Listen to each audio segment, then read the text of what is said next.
Today we'll be talking about the Los Angeles Times article, Best Laid Plans to Give Chickens Room to Run Are Shelved with USDA Organics Rule. We'll also be talking about the implications of new regulations, including the economic effects of policy loopholes within organic layers in terms of California's Proposition 2 and 12.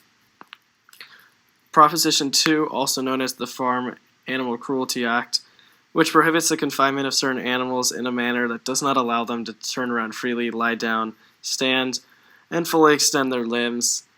The measure deals with three types of confinement: veal crates, battery cages, and sow gestation crates.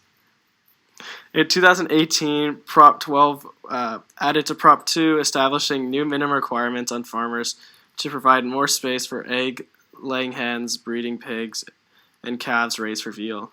California businesses are banned from selling eggs or uncooked pork or veal that came from animals housed in ways that did not meet these requirements.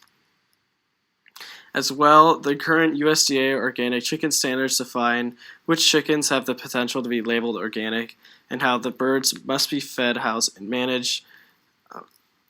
For this presentation, we will be focusing on the following points of the USDA organic policy, and those include allowed year-round access to the outdoors as the weather permits, managed in accordance with the national list of allowed and prohibited substances, which means that no antibiotics, added growth hormones, avian or mammalian byproducts, or other prohibited ingredients are utilized, and finally, raised in accordance with all USDA organic chicken standards under the oversight of a USDA National Organic Program authorized certifying agent.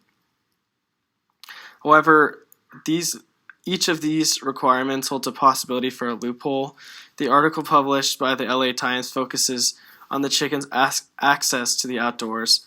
The article reveals that farmers could potentially adapt to an organic operation by adding a small screen porch that the chickens may enter and exit as they please, but they do not have full outdoor access.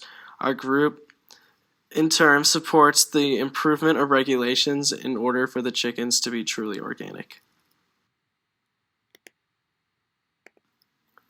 As stated in the article, the development of new regulations would cost the industry as a whole about $8 to $30 million over the course of 15 years in order for farmers to meet the new regulations, and ultimately raises the overall cost of production. The cost of going organic would push many potential and current organic producers out of the industry, decreasing the supply of organic eggs. From the consumer's standpoint, they will see an increase in the price of organic eggs due to less supply, increase in demand because of new regulations, and producers simply need to charge more in order to cover their costs, an overall increase in total revenue. Organic eggs are an inelastic good, meaning that even if the price increases, the amount of revenue producers receive will increase. It is estimated that the price will increase by about 20 cents per dozen, which is balanced by consumers' greater willingness to pay for the organic eggs. Depending on the increase in price and revenue, profit is likely to increase as well. In regards to the firm, this graph shows the result of an increase in the price of organic eggs. This will be good for producers who stay in the organic industry because they will be generating more revenue. We support maximizing profit for egg producers. Clearly, the new revenue box, represented by the purple lines, is larger than the green box, which represents the previous total revenue at the lower price.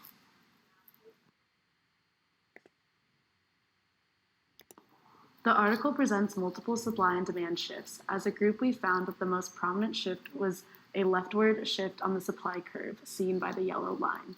This is a result of producers leaving the organic industry because they cannot comply with the new regulations. However, the changes in the price do not cause a shift in the curve, rather movement along the curve. The shift along with the movement causes a change in demand. We know from consumer behavior, specifically a change in taste and preferences, causes a shift in the demand curve. In this case, buyers simply have a stronger desire for organic eggs. Typically, an increase in price will decrease demand, but you do have to take that into account that because organic eggs are an inelastic good, meaning when prices increases, the demand for them will not decrease. Today we have discussed the role of California Propositions 2 and 12, which allows layers, veal calves, and sows more area to live, and how the organic industry has policy loopholes. The article provides an example of organic egg producers building a small screened-in porch to help protect their chickens, while giving them minimal outside access. Consumers have been overlooking this loophole because they lack the true information about exactly how ethical the layers are being raised.